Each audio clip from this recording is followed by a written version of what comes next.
വചനം തിരുവചനം. യേശുവിൽ ഏറ്റവും പ്രിയപ്പെട്ട സഹോദരി സഹോദരന്മാരെ, നമ്മൾ ഇന്ന് ചിന്തിക്കുന്ന വിഷയം മനസ്സലിവുള്ള യേശു.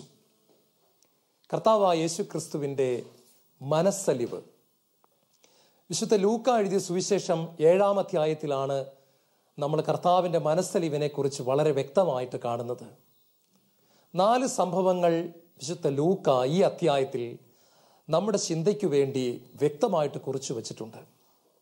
ഒന്നാമതായിട്ട്, വിശ്വസിക്കുന്ന വ്യക്തികളോടുള്ള യേശുവിൻ്റെ പ്രതികരണം. യേശുവിൽ ഏറ്റവും പ്രിയപ്പെട്ട സഹോദരങ്ങളെ, സാധാരണയായിട്ട് നമ്മൾ ചരിത്രം പഠിക്കുമ്പോൾ കാണാൻ സാധിക്കുന്ന ഒരു കാര്യമുണ്ട്. റോമാക്കാരോട് യഹൂദർക്ക് വലിയ വെറുപ്പും വിദ്വേഷവുമായിരുന്നു. ഒരിക്കലും റോമാക്കാരെ ഉൾക്കൊള്ളുവാൻ യഹൂദർക്ക് കഴിഞ്ഞിരുന്നില്ല. കർത്താവിൻ്റെ കാലഘട്ടത്തെ കാര്യമാണ് ഞാൻ പറയുന്നത്. പക്ഷേ അങ്ങനെ ഇരിക്കെ തികച്ചും വ്യത്യസ്തമായിട്ട് ഒരു റോമാ ശതാധിപനെ യഹൂദന്മാരെല്ലാവരും കൂടി യേശുവിൻ്റെ പക്കൽ പിടിച്ചുകൊണ്ടുവന്നിട്ട് പറയുകയാണ്, കർത്താവെ, ഇവൻ ഞങ്ങളെ സ്നേഹിക്കുന്നു എന്ന് മാത്രമല്ല, ഇവൻ ഞങ്ങൾക്ക് ഒരു സിനഗോഗ് പണിയിച്ചു തരികയും ചെയ്തിട്ടുണ്ട്. പ്രിയപ്പെട്ടവരെ, നമ്മളൊരു കാര്യം മനസ്സിലാക്കണം. റോമാക്കാരുടെ അടിമകളെപ്പോലെ കഴിയുകയാണ് യഹൂദർ. സാധാരണ എല്ലാ റോമാക്കാരും യഹൂദരോട് വളരെ പുച്ഛത്തോടെയാണ് ഇടപെട്ടുകൊണ്ടിരുന്നത്. ആ സമയത്താണ് ഒരു ശതാധിപൻ വളരെ എളിമയോടുകൂടി ഇടപെടുന്നു എന്ന് മാത്രമല്ല, അദ്ദേഹം യഹൂദർക്ക് ഒരു സിനഗോഗ് പണിയിച്ചു കൊടുക്കുകയും കൂടെ ചെയ്തു. അദ്ദേഹത്തിൻ്റെ ഭൃത്യനാണ് രോഗം ബാധിച്ച് കിടപ്പിലായിരിക്കുന്നത്.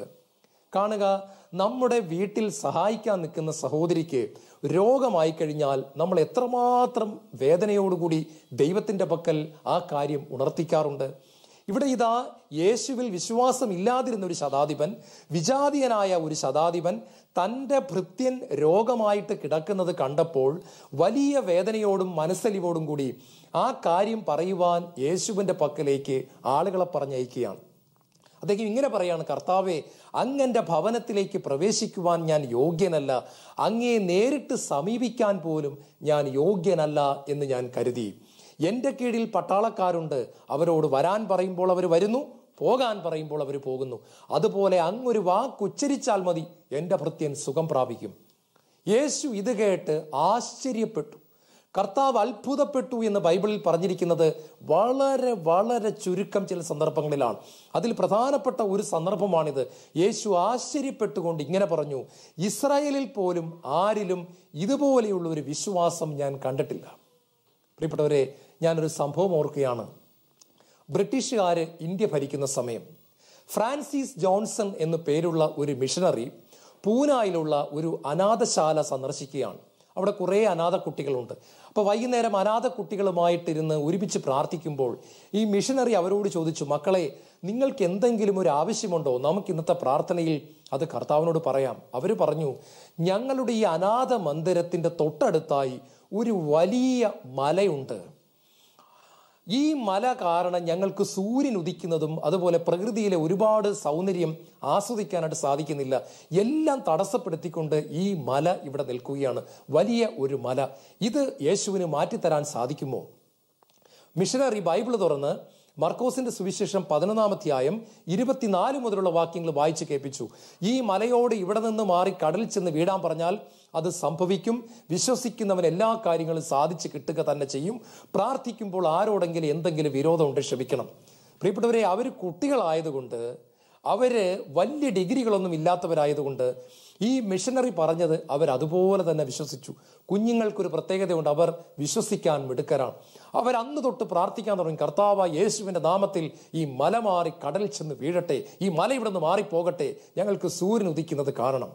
കുറച്ച് ദിവസങ്ങൾ ഈ മക്കളോടൊപ്പം താമസിച്ചതിന് ശേഷം ഫ്രാൻസിസ് ജോൺസൺ ബോംബെയിലേക്ക് പോയി. പോകാൻ നേരത്ത് മിഷനറി പിള്ളേരോട് പറഞ്ഞു, മക്കളെ, പ്രാർത്ഥന നിർത്തിക്കളയരുത്. ഒരു 3 ദിവസം കൂടെ കഴിഞ്ഞു, അതായത് ടോട്ടൽ കുറച്ച് ആഴ്ചകളായി. ബ്രിട്ടീഷ് കാരനായ ഒരു ഉദ്യോഗസ്ഥൻ അനാഥാലയത്തിൽ വന്ന് വാതിൽക്കൽ മുട്ടി. ഇവർ വാതിൽ തുറന്നപ്പോൾ അദ്ദേഹം ഒരു വലിയ ഓഫീസറാണ്.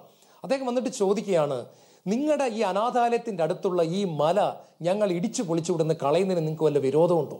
അവർ ചോദിച്ചു എന്തിനാണ് സാർ? അപ്പം പറഞ്ഞു, കടൽക്ഷോഭം മൂലം വിഷമിക്കുന്ന ഒരു സ്ഥലത്ത് മണ്ണിട്ടും കല്ലിട്ടും നികത്താൻ വേണ്ടി ഈ മലയെ പൂർണ്ണമായിട്ടും ഇവിടെ നിന്ന് മാറ്റിക്കളയാൻ ഗവൺമെന്റ് തീരുമാനമെടുത്തു. പക്ഷേ നിങ്ങളുടെ അനാഥാലയത്തിന്റെ അടുത്തായതുകൊണ്ട് നിങ്ങൾക്ക് എന്തെങ്കിലും വിഷമമുണ്ടെങ്കിൽ അത് മാറ്റണ്ട എന്നാണ് ബ്രിട്ടീഷ് അധികാരികൾ തീരുമാനിച്ചിരിക്കുന്നത്. നിങ്ങളുടെ അനുവാദമുണ്ടെങ്കിൽ ഇത് ഇവിടെ നിന്ന് മാറ്റാൻ ഞങ്ങൾ തയ്യാറാണ്. പ്രിയപ്പെട്ടവരെ, കുട്ടികൾ അത്ഭുതപ്പെട്ടു പോയി. അവരുടെ പ്രാർത്ഥനയ്ക്ക് 4 ആഴ്ചകൾക്കുള്ളിൽ ദൈവം മറുപടി കൊടുത്തു കഴിഞ്ഞിരിക്കുകയാണ്. അവർ പറഞ്ഞു, ഞങ്ങൾക്ക് സന്തോഷം മാത്രമേ ഉള്ളൂ. വലിയ ബുൾഡോസറുകളും വണ്ടികളും വന്നു, മല ഇടിച്ച് അവിടെയുള്ള മണ്ണും കല്ലും പാറയും എല്ലാം വലിയ കടൽക്ഷോഭം മൂലം വിഷമിക്കുന്ന ഒരു സ്ഥലത്ത് കൊണ്ടുപോയി കടൽ ഭിത്തി കെട്ടുവാനായിട്ട് ഉപയോഗിക്കുകയാണ്. കാണുക, ഏതാനും ആഴ്ചകൾക്കകം അവിടെ മല ഇല്ലാത്ത അവസ്ഥ വന്നു.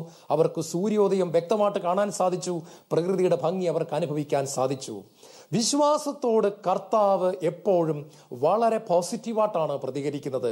വിശ്വാസം എന്ന് പറഞ്ഞാൽ ജോൺ വെസ്ലി ഇപ്രകാരം പറയുന്നുണ്ട്, ദൈവത്തിന്റെ വചനത്തെ സംശയം കൂടാതെ അംഗീകരിക്കുന്നതാണ് വിശ്വാസം.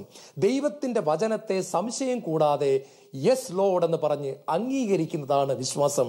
എന്നെ കേട്ടുകൊണ്ടിരിക്കുന്ന പ്രിയപ്പെട്ടവരെ, നിങ്ങളുടെ ജീവിതത്തിൽ ഏതെങ്കിലും വലിയ പ്രശ്നങ്ങളിലൂടെ കടന്നു പോകുന്നെങ്കിൽ അതിന് പറ്റിയ ഒരു വചനം ബൈബിളിൽ നിന്നും എടുത്ത് എഴുതി വെക്കുക.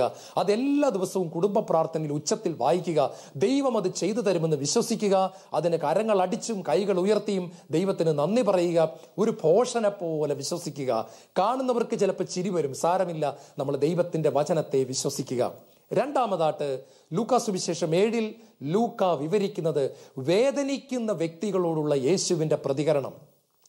കഫർനാമിൽ നിന്നും ഏകദേശം 25 മൈൽ ദൂരെയാണ് നായിൻ എന്ന് പറയുന്ന പട്ടണം. പ്രത്യേകിച്ച് ഒരു കാരണവുമില്ലാതെ യേശു അന്ന് അവിടെ കടന്നു വരികയാണ്. തൻ്റെ ശിഷ്യന്മാരും ഉണ്ട്. അങ്ങനെ യേശുവും ശിഷ്യന്മാരും കൂടെ മുന്നോട്ട് പോകുമ്പോൾ എതിർഭാഗത്ത് നിന്ന് മറ്റൊരു ജനക്കൂട്ടം കടന്നു വരികയാണ്. അത് നായിനിലെ വിധവയുടെ ഏക മകന്റെ ശവമഞ്ചം വഹിച്ചുകൊണ്ടുള്ള യാത്ര. നിങ്ങൾക്കറിയാം, ഭർത്താവ് മരിച്ചുപോയ ഒരു സ്ത്രീ, തൻ്റെ ഏക സന്തോഷമായിരുന്ന മകനും മരിച്ചുപോയി. അങ്ങനെ തികച്ചും തകർന്ന് വലിയ വേദനയിൽ കടന്നു വരുന്ന ഒരു സ്ത്രീ. ആ സ്ത്രീ കരഞ്ഞുകൊണ്ടുവരുന്നു. ജനക്കൂട്ടവും മുഴുവൻ കണ്ണുനീരിലാണ്. ഇവിടെ നമ്മൾ 2 തരം ജനക്കൂട്ടത്തെ കാണുന്നു. ഒന്ന്, യേശുവിനോടുകൂടെയുള്ള ജനക്കൂട്ടം. അവർ വലിയ പ്രത്യാശയിലാണ്, അവർ വലിയ സന്തോഷത്തിലാണ്, അവർ ദൈവത്തെ സ്തുതിച്ചുകൊണ്ട് പട്ടണത്തിലേക്ക് പോകുന്നു. ഇതാ ഇങ്ങോട്ടേക്ക് എതിർഭാഗത്തു നിന്ന് വരുന്ന ജനക്കൂട്ടം, ശവമഞ്ചം ചുമന്നുകൊണ്ടുവരുന്ന ജനക്കൂട്ടം, അവർ പോകുന്നത് സിമിത്തേരിയിലേക്കാണ്, അല്ലെങ്കിൽ ശവക്കോട്ടയിലേക്കാണ്, ശവപ്പറമ്പിലേക്കാണ്. ഇതിന്റെ ആത്മീയ അർത്ഥം ഇതാണ്. ഇന്ന് ലോകത്തിൽ 2 തരം ജനക്കൂട്ടമുണ്ട്. ഒന്ന്, കർത്താവിനെ പാടി പുകഴ്ത്തിക്കൊണ്ട് സ്വർഗത്തിലേക്ക് പോകുന്നവർ, സ്വർഗ പട്ടണത്തിലേക്ക് പോകുന്നവർ. ഇതാ പിതാവിന്റെ പട്ടണത്തിലേക്ക് പോകുന്നവർ. അവർ വലിയ സന്തോഷത്തിലാണ്, ദൈവത്തെ സ്തുതിക്കുന്നവരാണ്, ദൈവത്തെ ആരാധിക്കുന്നവരാണ്. മറ്റൊന്ന്, ശവക്കോട്ടയിലേക്ക്, ശവപ്പറമ്പിലേക്ക് പോകുന്ന ജനം. അതായത് പാപത്തിൽ നിന്നും അനുദപിക്കാതെ, തെറ്റുപറ്റിയെന്ന് ഏറ്റുപറയാതെ, പാപത്തോടുകൂടി നരകത്തിന്റെ സാമ്രാജ്യത്തിലേക്ക് പോകുന്നവർ. ഈ 2 തരം ജനക്കൂട്ടത്തെ നമുക്കിവിടെ കാണാൻ സാധിക്കുന്നു. പക്ഷെ യേശു ഇവിടെ മരണം നിറഞ്ഞ ജനക്കൂട്ടത്തെ സമീപിക്കുമ്പോൾ അവിടുത്തെ മരണം മാറിപ്പോകുന്നത് നമ്മൾ കാണുകയാണ്. പ്രിയപ്പെട്ടവരെ, കർത്താവ് ജീവനാണ്, കർത്താവ് പ്രകാശമാണ്. കർത്താവ് എവിടെ വന്നാലും അവിടെ ഇരുട്ടിന് സ്ഥാനമില്ല. കർത്താവ് എപ്പോൾ കടന്നു വന്നാലും അവിടെ മരണത്തിന് സ്ഥാനമില്ല. കർത്താവ് എവിടെ കടന്നു വന്നാലും അവിടെ തകർച്ചയ്ക്ക് സ്ഥാനമില്ല. കർത്താവ് നേരെ മുൻപോട്ട് ചെന്നിട്ട് ആ ശവമഞ്ചത്തിൽ തൊട്ടു. അവിടെ മനോഹരമായൊരു വചനമുണ്ട്. അവളെ കണ്ട് മനസ്സലിഞ്ഞ് യേശു യുവാവിനോട് പറഞ്ഞു, യുവാവേ എഴുന്നേറ്റു വരിക. പ്രിയപ്പെട്ടവരെ, ആ മകൻ ശവപ്പെട്ടി വിട്ട് പുറത്തേക്ക് ഇറങ്ങി വരികയാണ്. അവരുടെ ജാഥ അവിടെ അവസാനിക്കുകയാണ്. എന്നെ കേട്ടുകൊണ്ടിരിക്കുന്ന പ്രിയപ്പെട്ടവരെ, ഒരു കാര്യം നമ്മൾ മനസ്സിലാക്കണം. നരകത്തിലേക്ക് പൊയ്ക്കൊണ്ടിരിക്കുന്ന ഒരു മനുഷ്യനെ യേശു തൊട്ട് കഴിഞ്ഞാൽ നരകത്തിലേക്കുള്ള അവന്റെ യാത്ര അവസാനിക്കുകയാണ്.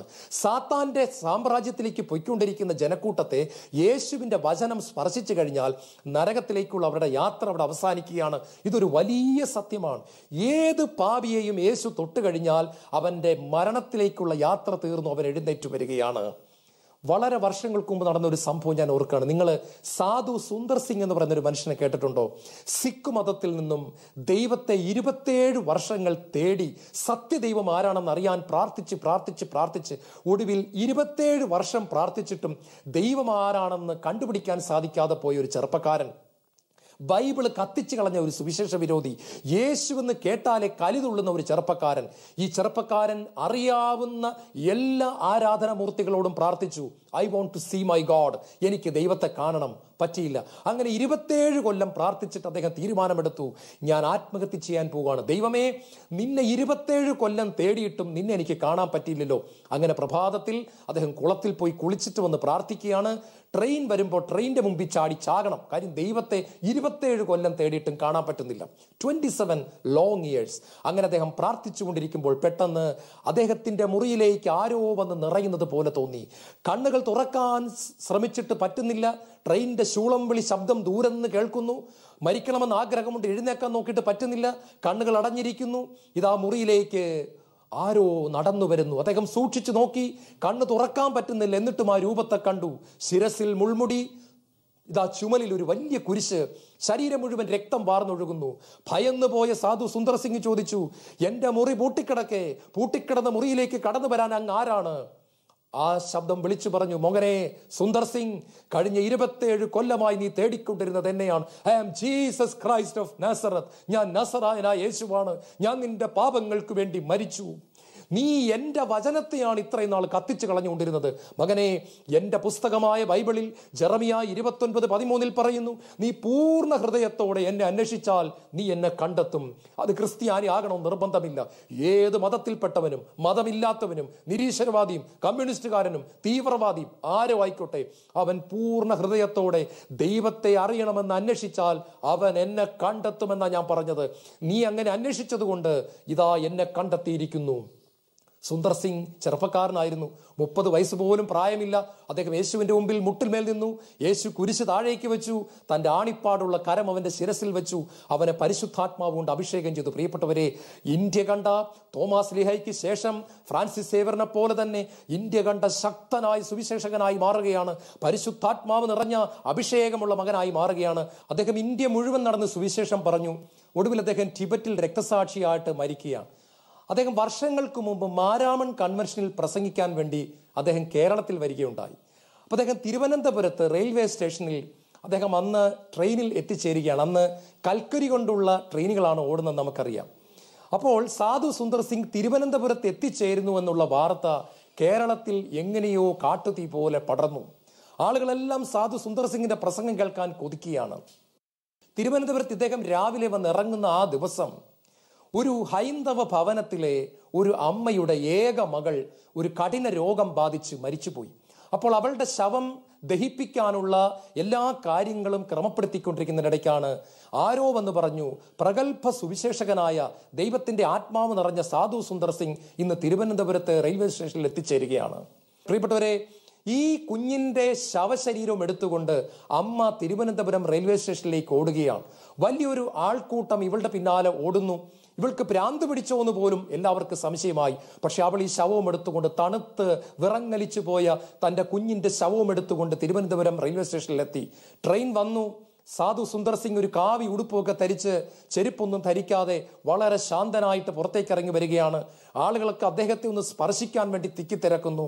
ഈ മകൾ തൻ്റെ കുഞ്ഞിന്റെ ശവവുമായിട്ട് ഓടിച്ചെന്ന് സുന്ദർ സിംഗിന്റെ കരങ്ങളിലേക്ക് ഈ കുഞ്ഞിന്റെ ശവശരീരം വെച്ചുകൊടുത്തു. അദ്ദേഹം ആദ്യം വിചാരിച്ചത് ഇത് ജീവനുള്ള കുഞ്ഞ് ഉറങ്ങിക്കിടക്കുകയാണ്, ഒരു അനുഗ്രഹത്തിന് വേണ്ടിയിട്ട് കൊണ്ടുവന്നായിരിക്കും. പക്ഷേ കുഞ്ഞിനെ സ്പർശിച്ച ഉടൻ സുന്ദർ സിംഗിന് മനസ്സിലായി ഈ കുഞ്ഞ് മരിച്ചിട്ട് അനേകം മണിക്കൂറുകൾ കഴിഞ്ഞിരിക്കുന്നു. തണുത്ത് മരവിച്ചു പോയൊരു ശരീരം. അദ്ദേഹം ഒട്ടും തകർന്നു പോയില്ല. അദ്ദേഹത്തിന്റെ കണ്ണുകളിൽ നിന്ന് കണ്ണുനീരിങ്ങനെ ഒഴുകാൻ തുടങ്ങി. അദ്ദേഹത്തോട് ആരോ പറഞ്ഞു, ഗുരുവേ, ഇത് ഈ ഹൈന്ദവയായ മകളുടെ ഏക കുഞ്ഞായിരുന്നു, വേറെ മക്കൾ ആരുമില്ല. അത് പ്രഭാതത്തിൽ മരിച്ചുപോയി, വെളുപ്പിന് മരിച്ചുപോയി. ഇവർക്ക് വേറെ മക്കളില്ല. അദ്ദേഹം ആ സിമന്റ് ഇട്ട തറയിൽ മുട്ടുകുത്തി നിന്നു. റെയിൽവേ സ്റ്റേഷനിലുള്ള 100 കണക്കിന് ജനങ്ങളും യാത്രക്കാരും നോക്കി നിൽക്കെ അദ്ദേഹം കുഞ്ഞിനെ തന്റെ കരങ്ങളിലെടുത്തു, ആകാശത്തിലേക്ക് ഉയർത്തിപ്പിടിച്ചു. അദ്ദേഹം ഇപ്രകാരം പ്രാർത്ഥിച്ചു, ആകാശത്തിന്റെയും ഭൂമിയുടെയും നാഥനായ പിതാവേ, ജീവന്റെ ഉറവിടമായ യേശുവേ, ഈ കുഞ്ഞിന് വേണ്ടി ദാസൻ പ്രാർത്ഥിക്കുന്നു. ഈ കുഞ്ഞിലേക്ക് അങ്ങയുടെ ജീവൻ ഒഴുക്കണമേ എന്ന് പ്രാർത്ഥിക്കുന്നു. ഈ കുഞ്ഞിപ്പോൾ എഴുന്നേറ്റ് വരട്ടെ എന്ന് പ്രാർത്ഥിക്കുന്നു. എന്നിൽ വിശ്വസിക്കുന്നവൻ ഞാൻ ചെയ്ത പ്രവൃത്തി ചെയ്യും, അതിനേക്കാളും വലുതും ചെയ്യുമെന്ന് പറഞ്ഞ കർത്താവേ, ഈ കുഞ്ഞിപ്പോൾ നടക്കട്ടെ. പ്രാർത്ഥിച്ച് അദ്ദേഹം കണ്ണുനീരോടെ പ്രാർത്ഥിച്ചു. പ്രിയപ്പെട്ടവരെ, കുഞ്ഞ് കണ്ണു തുറന്നു, കുഞ്ഞിലേക്ക് ജീവൻ കടന്നു വന്നു. കുഞ്ഞിനെ അദ്ദേഹം പ്ലാറ്റ്ഫോമിലേക്ക് നിർത്തി. കുഞ്ഞ് വേഗം ഓടിച്ചെന്ന് അമ്മയെ കെട്ടിപ്പിടിച്ചു. അവിടെ ഉണ്ടായിരുന്ന ആളുകളെല്ലാം വാവിട്ട് നിലവിളിച്ചു. അവരെല്ലാവരും അവിടെ മുട്ടുകുത്തി നിന്നു. അവർ ഉച്ചത്തിൽ വിളിച്ചു പറഞ്ഞു, യേശുവേ, ഞങ്ങളുടെ ഹൃദയത്തിലേക്ക് കടന്നു വരണമേ. അവിടെ അക്രൈസ്തവരായ ധാരാളം മനുഷ്യരുണ്ടായിരുന്നു. അവരെല്ലാം യേശുവിന്റെ നാമം വിളിച്ച് കരയുവാൻ തുടങ്ങി.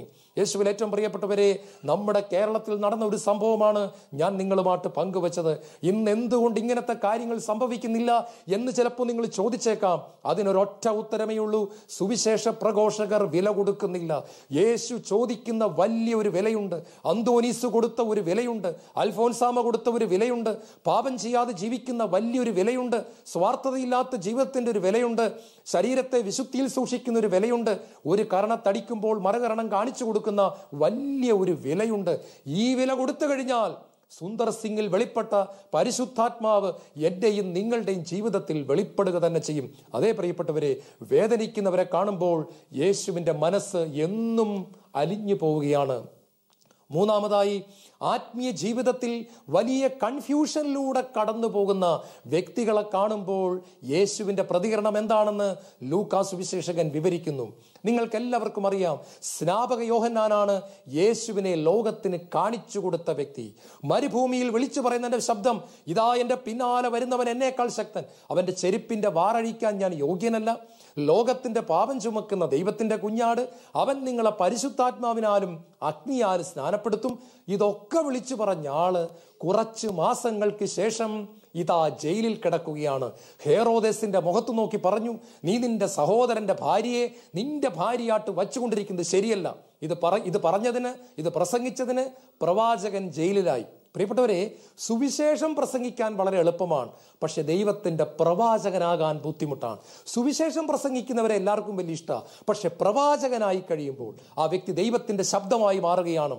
ആ വ്യക്തി മനുഷ്യരെ ഭയപ്പെടുന്നില്ല. സത്യം സത്യമായി വിളിച്ചു പറയുന്നു. പീഡനം ഏൽക്കേണ്ടി വരുന്നു, ചിലപ്പോൾ തല പോലും നഷ്ടപ്പെടുന്നു. യോഹന്നാൻ അറിയാമായിരുന്നു തന്റെ തല പോകും. യോഹന്നാൻ ജയിലിലായി. പക്ഷെ ഇവിടെ ഒരു ചെറിയ പ്രശ്നം പറ്റി. ജയിലിൽ കിടന്ന യോഹന്നാൻ ഇങ്ങനെ വിചാരിച്ചു, യേശു എന്നെ കാണാൻ വരും, ജയിലിന്റെ കമ്പി അഴികളെയെല്ലാം അത്ഭുതമായിട്ട് തുറക്കും, ഹെറോദേസിന്റെ പൂട്ടിനെ ദൈവശക്തി ഉപയോഗിച്ച് തല്ലിപ്പൊളിക്കും, എന്നിട്ട് എന്നെ പുറത്തു കൊണ്ടുവരും, ഞാൻ കുറെ നാൾ കൂടി യേശുവിന് വേണ്ടി പ്രവർത്തിക്കും. ഇങ്ങനെ യോഹന്നാൻ വിചാരിച്ചു. പക്ഷേ സംഭവിച്ചത് മറ്റൊന്നാണ്. യേശു ജയിലിലേക്ക് പോയില്ല, യോഹന്നാനെ കാണാൻ പോലും പോയില്ല, ഒരത്ഭുതവും ചെയ്തില്ല. യോഹന്നാന്റെ മനസ്സിലേക്ക് യേശുവിന്റെ ആദ്യത്തെ ബൈബിൾ വായന കടന്നു വരികയാണ്. സിനഗോഗിൽ വെച്ച് വായിച്ചു, അടിച്ചമർത്തപ്പെട്ടവർക്ക് സ്വാതന്ത്ര്യം, ബന്ധിതർക്ക് മോചനം, അതിനായിട്ട് ഞാൻ വന്നിരിക്കുന്നു. അപ്പൊ അടിച്ചമർത്തപ്പെട്ട് ബന്ധിക്കപ്പെട്ട് കിടക്കുന്ന യോഹന്നാനെ യേശു മോചിപ്പിക്കേണ്ടതല്ലേ? യേശു പറഞ്ഞ മോചനം പാപത്തിൽ നിന്നുള്ള മോചനമാണെന്ന് തിരിച്ചറിയാൻ യോഹന്നാന് കുറച്ച് കഴിഞ്ഞേ സാധിച്ചുള്ളൂ. യേശു ചെന്നില്ല. അങ്ങനെ യോഹന്നാന്റെ മനസ്സിൽ സംശയമുണ്ടായി. യോഹന്നാൻ 2 ശിഷ്യന്മാരെ പറഞ്ഞു വിട്ടു. യേശുവിനോട് ചോദിച്ചു, വരാനിരിക്കുന്നവൻ നീ തന്നെയാണോ, അതോ ഞങ്ങൾ വേറെ ആരെങ്കിലും പ്രതീക്ഷിക്കണമോ? പ്രിയപ്പെട്ടവരെ, നമ്മുടെ ആത്മീയ ജീവിതത്തിൽ സംശയമുണ്ടാകുമ്പോൾ ഒത്തിരി നമ്മൾ വിഷമിക്കരുത്. വലിയവനായ സ്നാപക യോഹന്നാന് പോലും സംശയമുണ്ടായി. സംശയമെന്ന് പറയുന്നത് അവിശ്വാസമല്ല. മദർ തെരേസയ്ക്ക് പോലും തൻ്റെ ജീവിതത്തിന്റെ അവസാന കാലഘട്ടത്തിൽ സംശയമുണ്ടായി. ജെറമിയായ്ക്ക് സംശയമുണ്ടായി. വലിയ പല വിശുദ്ധരുടെയും ജീവിതത്തിൽ സംശയം മൂലം അവർ കിടന്ന് വട്ടം കറങ്ങുന്നത് അവരുടെ ജീവചരിത്രങ്ങളിൽ വായിക്കാനായിട്ട് സാധിക്കും. ഈ 2 ശിഷ്യന്മാരുടെ മുൻപിൽ യേശു ഒരു തട്ടുപൊളിപ്പൻ പ്രസംഗമൊന്നും നടത്തിയില്ല. യേശു വലിയ ഫിലോസഫി ഒന്നും അടിച്ചു കൊടുത്തില്ല. പകരം യേശു കൈകൾ ചൂണ്ടിക്കൊണ്ട് ഇപ്രകാരം പറഞ്ഞു, അന്ധന്മാർ കാണുന്നത് കാണുക, ചെകിടന്മാർ കേൾക്കുന്നത് ശ്രദ്ധിച്ച് കാണുക, മുടന്തന്മാർ എഴുന്നേറ്റ് ഓടുന്നത് കാണുക, മരിച്ചവർ ഉയർപ്പിക്കപ്പെടുന്നത് കാണുക. ഇത് പോയി യോഹന്നാനോട് പറയുക. പ്രിയപ്പെട്ടവരെ, നമ്മുടെ ജീവിതത്തിൽ സംശയങ്ങൾ ഉണ്ടാകുമ്പോൾ യേശു സ്നേഹത്തോടുകൂടെ അതിനെ കൈകാര്യം ചെയ്യാണ്. ഷാലോമിന്റെ ഡയറക്ടറായ ബഹുമാനപ്പെട്ട ബ്രദർ ബെന്നി പുന്നത്തറയുടെ ജീവിതത്തിലെ ഒരു കൊച്ചു സംഭവം നിങ്ങളുമായിട്ട് പങ്കുവയ്ക്കാൻ ഞാൻ ആഗ്രഹിക്കുകയാണ്. അദ്ദേഹം ജോലിയെല്ലാം രാജിവെച്ച ഒരു കാലഘട്ടത്തിൽ അദ്ദേഹം ഷാലോം എന്ന് പറയുന്ന മാസിക തുടങ്ങി. അപ്പൊ ഷാലോം ടൈംസിന്റെ, നമുക്കൊക്കെ ഒത്തിരി ഇഷ്ടമുള്ള ഷാലോം ടൈംസ് മാഗസിന്റെ മാസികയുടെ പൈലറ്റ് ഇഷ്യൂ പുറത്തു വന്നു. പക്ഷെ വിചാരിച്ചതുപോലെ ഇതങ്ങോട്ട് ക്ലിക്ക് ചെയ്യുന്നില്ല. ആദ്യ നാളുകളാണ്, മാസിക ചെലവാകുന്നില്ല. അദ്ദേഹത്തിന് തോന്നി ഇതെല്ലാം വെറുതെ ആയിപ്പോയോ. അദ്ദേഹം നിരാശപ്പെട്ട് ചെറിയൊരു സംശയം അദ്ദേഹത്തിന്റെ മനസ്സിലുണ്ടായി. ദൈവമേ, ഞാൻ ഈ ജോലി രാജിവെച്ചതും മാസിക തുടങ്ങിയതും ഒക്കെ വെറുതെ ആയോ. അങ്ങനെ അദ്ദേഹം ഒരു ചെറിയ നിരാശയിലൂടെ കടന്നു പോകുമ്പോൾ അദ്ദേഹത്തിന് കോട്ടയത്ത് നിന്നും ഒരു പെൺകുട്ടിയുടെ എഴുത്ത് വരികയാണ്. ആ പെൺകുട്ടി എഴുതിയിരിക്കുകയാണ്, പ്രിയപ്പെട്ട ബെന്നി സാർ, ഞാൻ ഇന്ന് ജീവിച്ചിരിക്കുന്നത് ശാലോം മാസിക വായിച്ചത് കൊണ്ട് മാത്രമാണ്. എല്ലാം നഷ്ടപ്പെട്ട് ആത്മഹത്യ ചെയ്യാൻ തീരുമാനിച്ച ഞാൻ എൻ്റെ ഏറ്റവും പ്രിയപ്പെട്ട കൂട്ടുകാരിയെ കണ്ടതിന് ശേഷം ആത്മഹത്യ ചെയ്യാമെന്ന് വിചാരിച്ചു. അവളുടെ വീട്ടിൽ ചെന്നപ്പോൾ അവൾ ചായ ഇടാൻ വേണ്ടി അടുക്കളയിലേക്ക് പോയപ്പോൾ ആ ടീപ്പോയുടെ പുറത്ത് കിടന്ന ഈ ശാലോം ടൈംസ് എന്ന മാസിക ഞാൻ ചുമ്മാ മറച്ചു നോക്കിയപ്പോൾ അതിലൊരു ലേഖനം കണ്ടു. ഇപ്രകാരമാണ് ആ ലേഖനം, ഇതും കടന്നു പോകും. ലേഖനത്തിന്റെ തലക്കെട്ട് ഇതാണ്, ഇതും കടന്നു പോകും എന്ന് പറഞ്ഞാൽ നിന്റെ ഈ ദുഃഖവും കടന്നു പോകും. ആ ലേഖനം വായിച്ച് അവൾ തീരുമാനമെടുത്തു, ഞാൻ ആത്മഹത്യ ചെയ്യുന്നില്ല, എൻ്റെ ഈ വേദന കടന്നു പോകും. അപ്പൊ ബെന്നി ബ്രദറിന് വലിയ സന്തോഷമായി. കാരണം എൻ്റെ ഈ മാസിക അധികം ചെലവായില്ലെങ്കിലും ഇതാ ഒരു പെൺകുട്ടിയെ ആത്മഹത്യയിൽ നിന്ന് രക്ഷിച്ചല്ലോ. അദ്ദേഹത്തിന്റെ സങ്കടം മാറി, അദ്ദേഹത്തിന്റെ വേദന മാറി. പ്രിയപ്പെട്ടവരെ, അദ്ദേഹം ശക്തനായിട്ട് സടകുടഞ്ഞ് എഴുന്നേൽക്കുകയാണ്. പിന്നീട് നമ്മൾ കാണുന്നു ശാലോം മാസിക, ശാലോം പത്രം, വർഷങ്ങൾക്ക് ശേഷം ഇതാ ശാലോം ടെലിവിഷൻ. ഒരു കുഞ്ഞു സംഭവത്തിലൂടെ ബെന്നി ബ്രദറിനെ കർത്താവ് പിടിച്ചെഴുന്നേൽപ്പിക്കുകയാണ്. അതേ പ്രിയപ്പെട്ടവരെ, വേദനിക്കുന്ന വ്യക്തികളോടും യേശുവിൻ്റെ പ്രതികരണം ഇങ്ങനെ തന്നെയാണ്. അവസാനമായി നാലാമത്തതായി അനുതപിക്കുന്ന വ്യക്തികളോടുള്ള യേശുവിൻ്റെ പ്രതികരണം. ഒരു പാവം പെണ്ണ് യേശു ഭക്ഷണം കഴിക്കുന്ന വീട്ടിലേക്ക് കടന്നു വന്ന് കണ്ണുനീര് കൊണ്ട് അവിടുത്തെ പാദങ്ങൾ കഴുകുകയും തലമുടി കൊണ്ട് തുടയ്ക്കുകയും ചെയ്തു. ബാക്കി എല്ലാവരും അവളെ പരിഹസിച്ചപ്പോൾ യേശു പറഞ്ഞു, മകളെ, നീ സമാധാനത്തോടെ പോവുക, നിന്റെ പാപങ്ങൾ ക്ഷമിക്കപ്പെട്ടിരിക്കുന്നു. ഒരു കാര്യം നമ്മൾ മനസ്സിലാക്കണം, ആര് കരഞ്ഞാലും ഇതാണ് പ്രതികരണം. വർഷങ്ങൾക്ക് മുമ്പ് സ്കോട്ട്ലൻഡിലെ രാജാവായിരുന്ന റോബർട്ട് ബ്രസ് ഇംഗ്ലണ്ടിലെ രാജാവിനെ, എഡ്വേർഡ് രാജാവിന്റെ സൈന്യത്തെ പേടിച്ച് അദ്ദേഹം നാട് വിട്ട് ഓടുകയാണ്. പട്ടാളക്കാർ പിടിക്കാതിരിക്കാൻ വേണ്ടി അദ്ദേഹം വനത്തിന്റെ അകത്തുകൂടെ പോവുകയാണ്. അപ്പൊ എഡ്വേർഡ് രാജാവിന്റെ പട്ടാളക്കാർ എന്ത് ചെയ്യുന്നറിയാമോ? അവരൊരു ടെക്നിക്ക് ഉപയോഗിച്ചു. അവര് റോബർട്ട് ബ്രസിന്റെ പട്ടികളെ അഴിച്ചുവിട്ടു. പട്ടികൾ യജമാനന്റെ മണം അറിയാവുന്നത് കൊണ്ട് അവര് മണം പിടിച്ച് ഇദ്ദേഹത്തിന്റെ പുറകെ ഓടുകയാണ്. അപ്പൊ കാട്ടിൽ ഒരുപാട് ദൂരെ എത്തിക്കഴിഞ്ഞ് രക്ഷപ്പെട്ടെന്ന് വിചാരിച്ചപ്പോഴാണ് പട്ടികളുടെ ശബ്ദം കേട്ടത്. പട്ടികൾ മണം പിടിച്ച് പുറകെ വരുന്നതാണ്. അദ്ദേഹത്തിന് മനസ്സിലായി തന്നെ പട്ടാളക്കാർ പിടികൂടും. അദ്ദേഹം പിന്നെ ഒന്നും ആലോചിച്ചില്ല, മുമ്പോട്ട് ഓടിയിട്ട് ഒരു നദിയിലേക്ക് എടുത്ത് ചാടി മുങ്ങി. അദ്ദേഹം 1 കിലോമീറ്റർ ദൂരെ താഴെ ചെന്ന് വനത്തിന്റെ അപ്പുറത്തെ ഭാഗത്ത് ഒളിച്ചിരുന്നു. ഈ വെള്ളത്തിലേക്ക് അദ്ദേഹം എടുത്ത് ചാടിയതും പട്ടികൾക്ക് അദ്ദേഹത്തിന്റെ മണം നഷ്ടപ്പെട്ടു. പട്ടികൾക്ക് പിന്നെ അദ്ദേഹം എങ്ങോട്ട് പോയിന്ന് പിടികിട്ടിയില്ല. മണം നഷ്ടപ്പെട്ട പട്ടികൾ അവിടെ നിന്ന് കുരച്ചു. നദിയുടെ അപ്പുറത്ത് ആ ശബ്ദം അദ്ദേഹത്തിന് കേൾക്കാമായിരുന്നു. അദ്ദേഹം അത്ഭുതകരമായിട്ട് രക്ഷപ്പെട്ടു. പ്രിയപ്പെട്ടവരെ, ആ വെള്ളം അദ്ദേഹത്തിന്റെ മണത്തെ കഴുകിക്കളഞ്ഞു. 1 യോഹന്നാൻ 1:7 യേശു ക്രിസ്തുവിന്റെ രക്തം നമ്മുടെ പാപങ്ങളെ കഴുകിക്കളയുന്നു. ശത്രുവിന് നമ്മളെ കുറ്റപ്പെടുത്താൻ സാധിക്കാത്ത വണ്ണം യേശുവിന്റെ രക്തം നമ്മളെ കഴുകുന്നു. കൊലപാതകിയാണെങ്കിലും വ്യഭിചാരിയാണെങ്കിലും അപോഷൻ ചെയ്തിട്ടുണ്ടെങ്കിലും മന്ത്രവാദം ചെയ്തിട്ടുണ്ടെങ്കിലും യേശുവിന്റെ രക്തം നമ്മളെ കഴുകുന്നു, നമ്മളെ ശത്രുവിന്റെ കെണിയിൽ നിന്നും രക്ഷപ്പെടുത്തുന്നു. കണ്ണുകളെ അടയ്ക്കാൻ നമുക്ക് പ്രാർത്ഥിക്കാം. നല്ല കർത്താവേ, ലൂക്കാ സുവിശേഷങ്ങളിലൂടെ അവിടെ നിന്ന് ഞങ്ങളെ പഠിപ്പിക്കുകയാണ്.